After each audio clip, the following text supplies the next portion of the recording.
Hello and thanks for joining us on Encore. Coming up on today's film show. I saw you spying on me earlier. No, I wasn't. See you tomorrow. Good.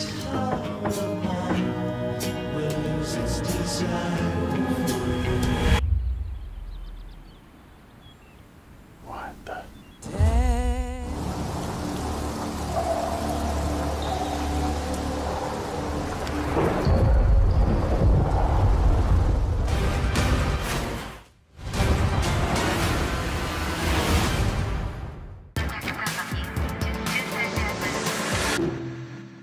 I'm joined by film critic Lisa Nesselson for our last show together until August 22nd, that is. But cinema never sleeps. Plenty of films coming out over the summer, and one of them is a certain Mission Impossible Fallout. Now, this is the 6th big screen instalment of the 1960s series, starring Tom Cruise as Ethan Hunt. So in keeping with the now legendary formula, I think I have to say, before this show self-destructs, Lisa, your mission, should you decide to accept it, is to tell us whether this movie's any good. Okay. This is really entertaining. There's no point in me explaining why that is. Just showbiz. Mr. Cruise can dazzle. Stunts galore, scripts no bore. Other films just frazzle. Doo-doo. There's probably a reason why that glorious theme song by Layla Schifrin doesn't have words. When I noticed the fallout part of the title, I thought it might be about the repercussions of the meeting between Putin and Trump in Helsinki, but it turns out way more thought went into this extravaganza than almost anything Trump does. And so, Mission Impossible is a wildly entertaining and formally ambitious movie full of terrific stunt work and almost an hour of screen time, filmed right here in the French capital. France 24's Eve Jackson got to talk to Cruise at the film's Paris premiere. I loved racing the cars through the streets and the motorcycles. It was just so beautiful. These streets that I've walked in the middle of the night, to be able to do that and drift around those corners.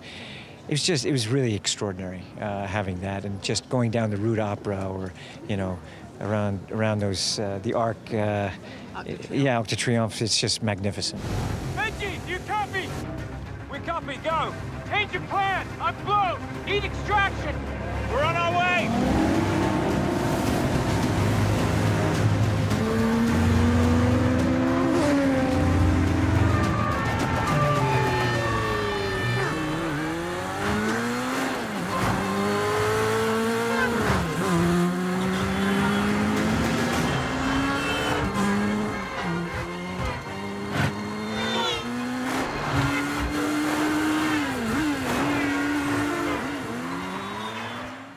I must say, Tom Cruise is looking quite well there, but the first Mission Impossible movie came out in 1996, 22 years ago. Is he a bit too old to be playing this part? The answer is no.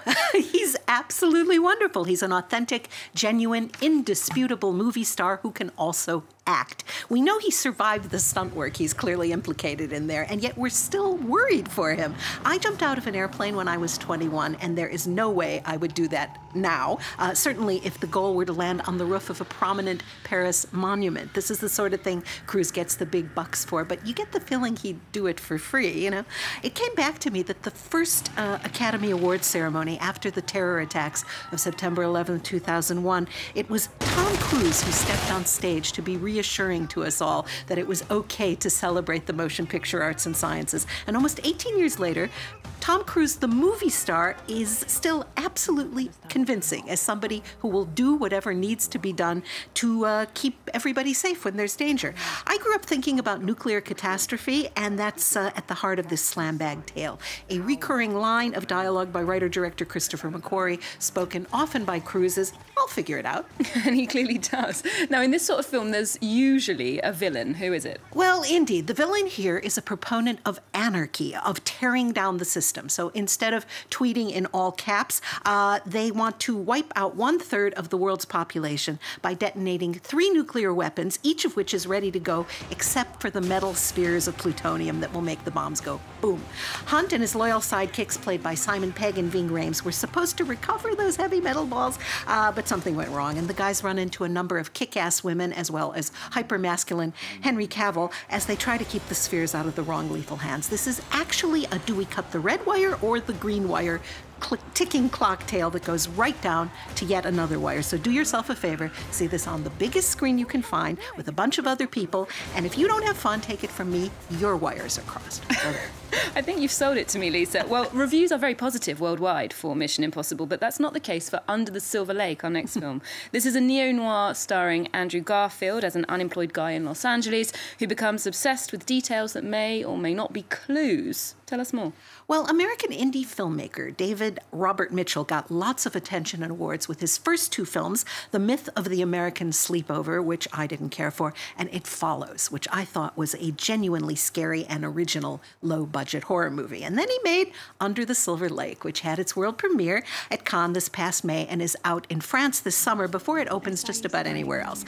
Garfield plays Sam, a stoner who becomes intrigued with Sarah, a neighbor played by Riley Cogue, who then vanishes. Now, Americans and people who watch American TV crime series know about your Miranda rights. That's you have the right to remain silent. Anything you say can and will be used against you in a court of law, etc. There are films that maybe should receive a similar warning. You have the right not to be shown at Cannes. If you waive this right, whatever you put on screen can and will be used against you. Mitchell apparently just accepted the invitation to be in competition, kind of the way Ethan Hunt always accepts whatever the Impossible Missions Force is asked to do.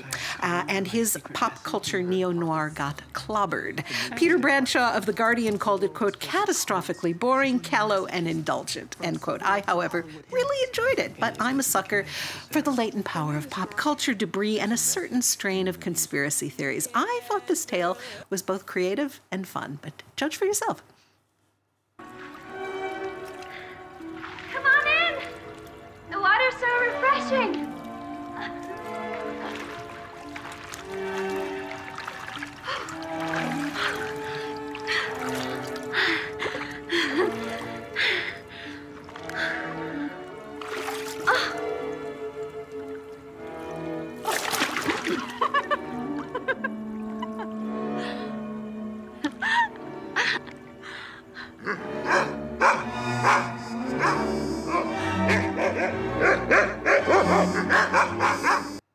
Okay, from that extract, we can see it's probably quirky, colourful. Yeah, a little bit. Most critics are referring to it as Lynchian, as in David Lynch, the master of making pretty normal-looking settings burst with out-of-the-ordinary developments.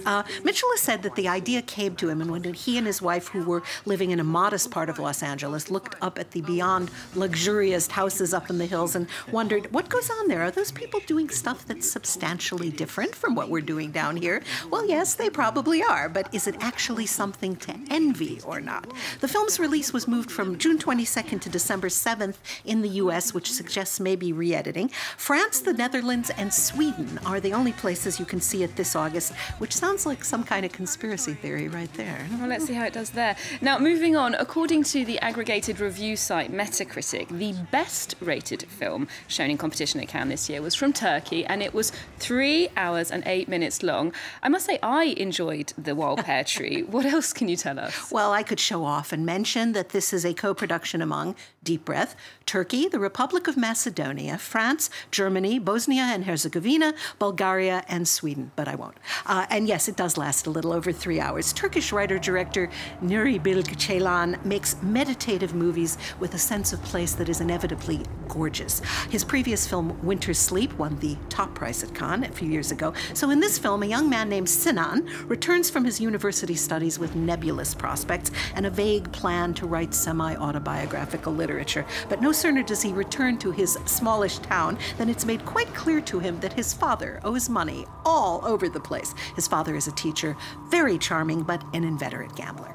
Well, okay, the content is definitely indisputable, but just to play devil's advocate, does it need to be over 3 hours long? Well, some potential viewers may say, well, that's just too long to sit still. And many Americans, encouraged by these terrifying new multiplexes where food is the main attraction and the film is an afterthought, they'll say it'll cost too much to order a hamburger and a pizza and a slab of ribs to help the time go by. But look at it this way.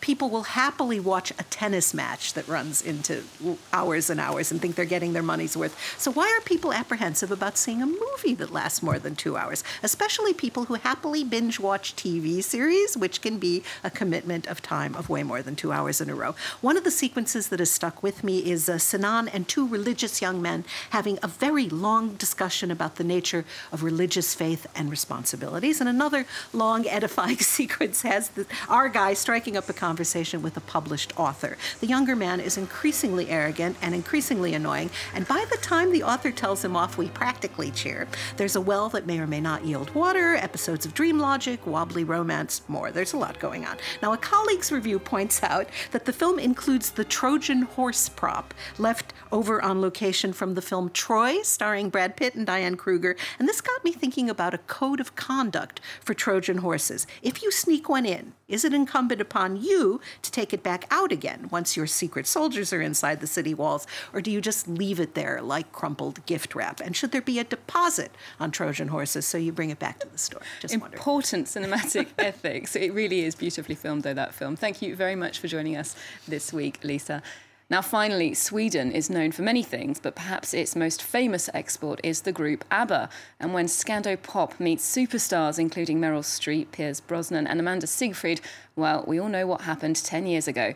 We'll leave you with the sequel to that planetary success. Mamma Mia 2, Here We Go Again, is currently on screens just about everywhere. Remember to check out our website, and you can also keep up with Encore on our social media platforms too. There's more news coming up on France 24 after this. Look at me now. She's missing her man. Which one? I don't know how, but I suddenly lose control. We only just met. And you're not that kind of girl? Absolutely not. In my soul. Usually. Just one look and I can hear a bell ring.